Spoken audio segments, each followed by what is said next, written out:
Kyocera Toner installation is a common issue that we hear about all the time at AIS.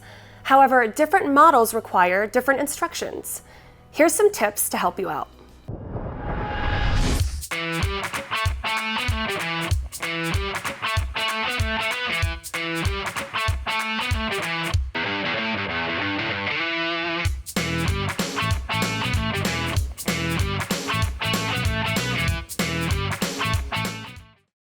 Hey friends, and welcome to AIS Tech Tips.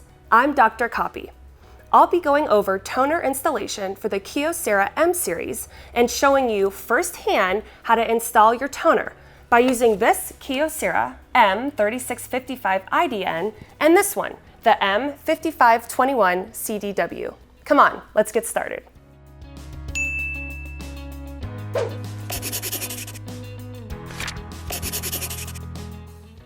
Let's start with the M3655idn.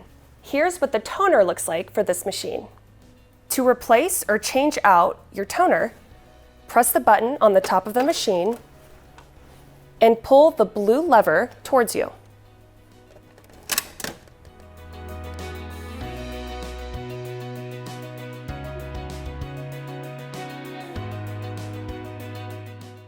To insert your toner cartridge, lay the cartridge flat and make sure the grooves are aligned with both sides. After you push it in, press the blue lever back and close the front of your machine.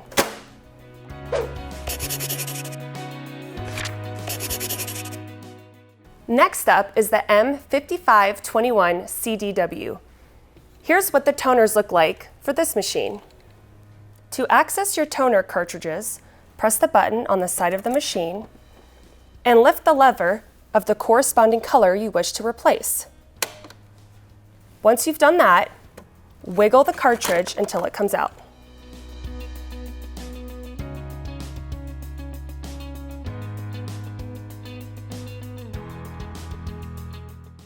To insert your toner cartridge, make sure the colors align as well as the grooves of the cartridge. If you have any other problems other than your toner, make sure to take a look at our free ebook, The Ins and Outs of Copier Repair. The link will be in the description below. If I've helped you install your toner, then why don't you go ahead, hit that like button, and also subscribe to our channel, the Copier channel. And while you're at it, feel free to watch any of our other videos when your copier isn't working right. I'm Dr. Copier, and remember, you can worry less with AIS. I'll see you next time.